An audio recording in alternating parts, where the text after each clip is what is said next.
avec le Wrap Tool pour qu'on voit pas trop que c'est le même.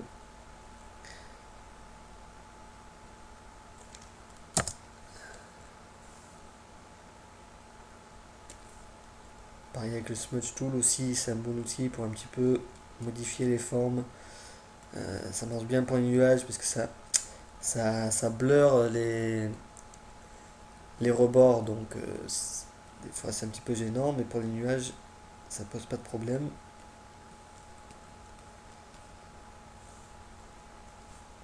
Puisque les nuages, c'est quand même des côtés soft à la base, donc ça préserve un petit peu la qualité du nuage, douce qualité du nuage, qu'il n'y a pas de rebord, il n'y a pas de rebord sec, dur, angulaire, c'est tout arrondi. Donc, allez, on peut essayer quelque chose comme ça, je vais un petit peu diminuer, ajouter un petit peu du bleu derrière, non, plutôt désaturer un petit peu.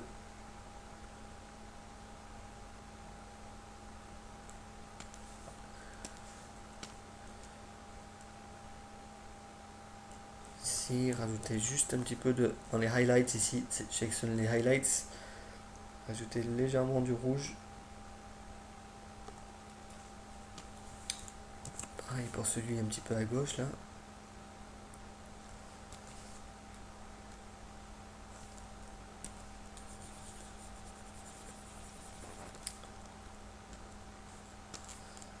Ouais, continue. Cloner juste un petit peu cet angle ici.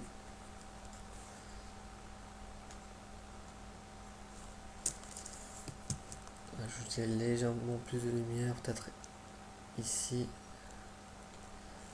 Modifier un petit peu. Juste effacer un petit peu ce qui est en trop là qui me gêne.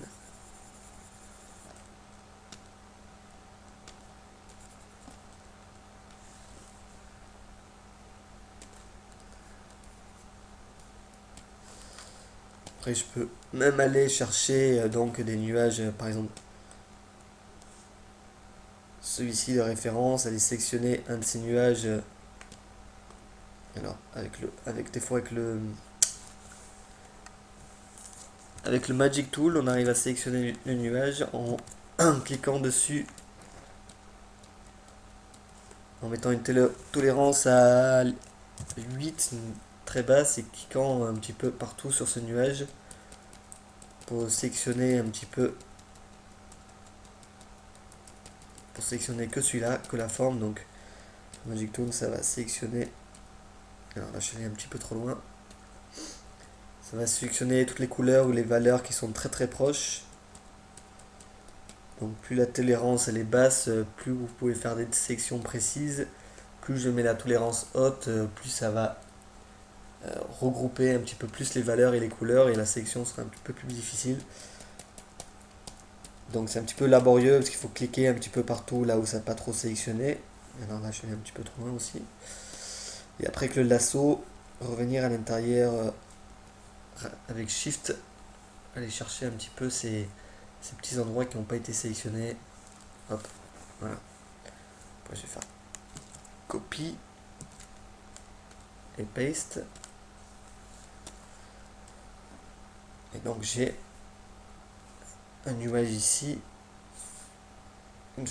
L'autre chose que je fais, c'est aller à Layers, Matting, Defringe, je mets 33 et ça nettoie un petit peu les rebords.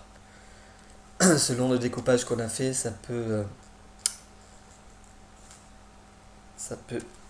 aider à avoir un découpage un peu plus naturel. Donc ici, un petit peu travailler la forme juste là.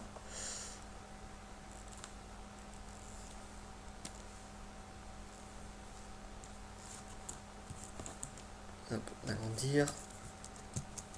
Pousser un petit peu les contrastes avec les niveaux, avec pomme L. Qu'on le sente un petit peu, qui superpose un petit peu les autres. Modifier un petit peu la couleur, donc les highlights, rajouter légèrement du orange pour rester un petit peu dans les mêmes tons. Puis peut-être l'agrandir un petit peu.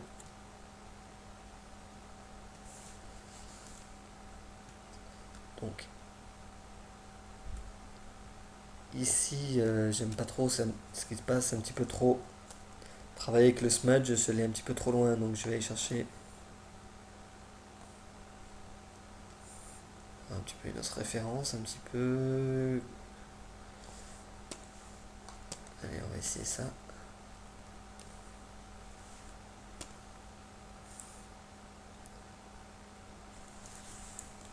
Je vais enlever le noir autour. Hop.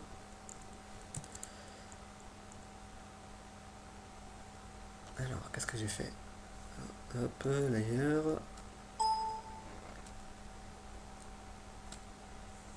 Copie et paste.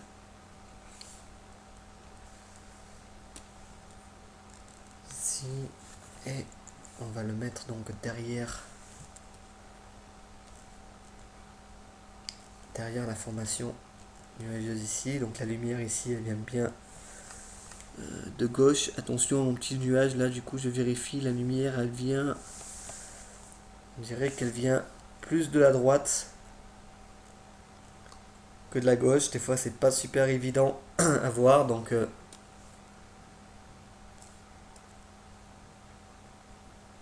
vais faire plutôt comme ça.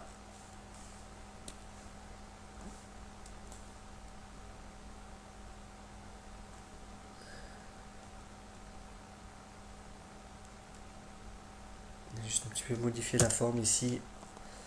Donc là on sent un peu plus que la lumière vient de la gauche. Je vais revenir à cette référence ici.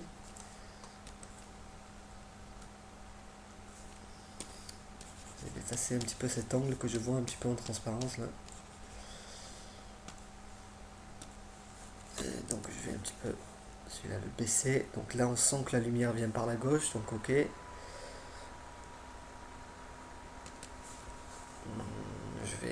Je pense effacer un petit peu ce dont j'ai pas besoin ici. Donc tout ce qui est à droite, ici je vais pas m'en servir. Je vais avec le Magic Wand, je vais sélectionner un petit peu ça pour aller un petit peu plus vite. Pareil, layers, matting, diffringe. Des fois ça aide un petit peu à enlever les rebords. Bon là ça n'a pas trop marché.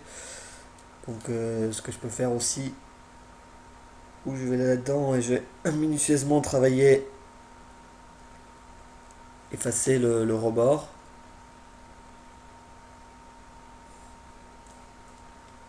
Ou alors je peux bloquer mon calque avec le brush tool, aller à lighten, prendre une valeur un petit peu légère, une valeur ici pour que ce soit plus légère que celle que je vais enlever, et puis repasser par dessus, et puis ça va éclaircir seulement les valeurs qui sont plus foncées que la couleur que j'ai choisie. Donc aussi une autre technique pour se débarrasser des rebords qui gênent un petit peu trop.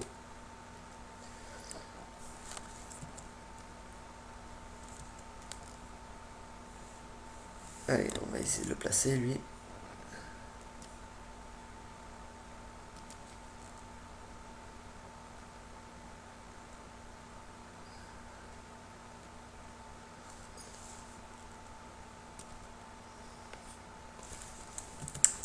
Alors je vais effacer un petit peu ce trait noir qui me gêne un petit peu à gauche. Modifier la couleur, ramener un petit peu du orange dans les highlights.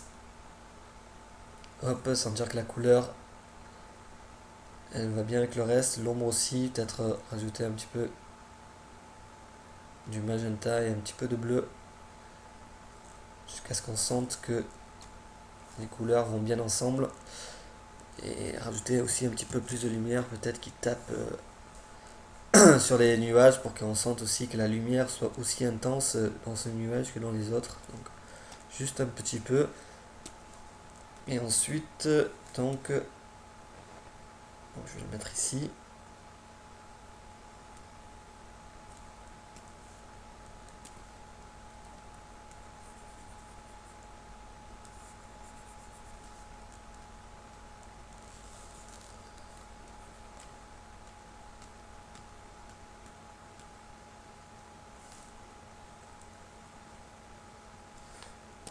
débarrasser de ce petit truc qui me gêne devant là. Hop, allez, c'est mieux.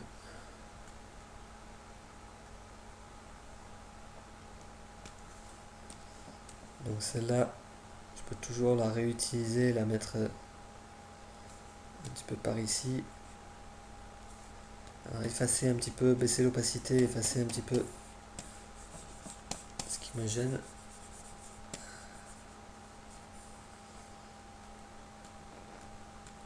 Ici, repasser un petit peu le rebord avec un smudge tool pour adoucir un petit peu cette transition.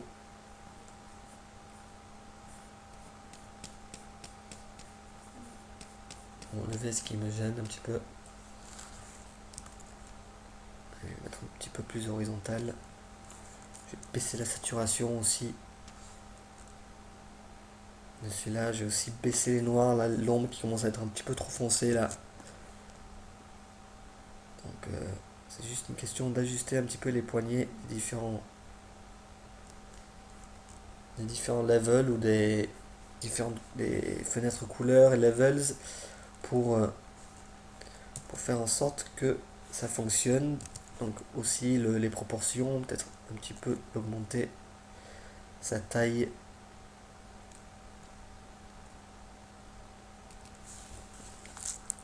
Là, un petit peu plus comme ça. Et ça peut prendre du temps, il faut être un petit peu patient, prendre le temps de faire les choses. J'ai des fois travaillé avec des gens, faisaient des matte painting pour des films qui passaient une semaine, 10 jours, presque 2 semaines à des fois créer juste un ciel. Évidemment pour le grand écran, il faut que ça soit de la bonne résolution, super détaillé. Mais elle avait passé, je crois, en tout cas au moins 10 jours à travailler sur ce ciel très dramatique, avec des nuages, une lumière de folie. Je sais plus sur quel film c'était. Euh, ouais, ça me reviendra, mais en tout cas, c'était laborieux, c'était du travail de détail, de précision, de vraiment avoir une qualité aussi. Voilà, si je zoome là, je perds beaucoup de la qualité parce que j'utilise des photos et c'est pas forcément des photos de très bonne référence.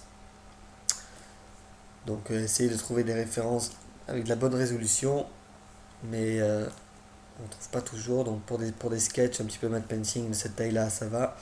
Mais s'il faut les imprimer en grand ou que ça passe sur le grand écran ou la télé, là la qualité elle n'est pas suffisante. Donc travailler avec des bonnes photos, de bonne résolution et puis après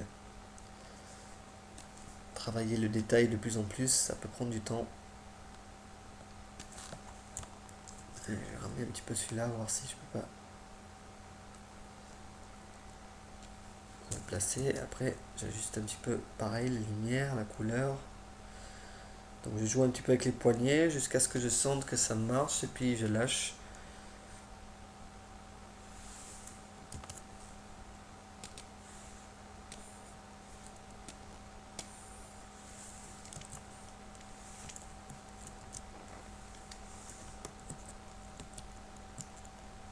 Alors,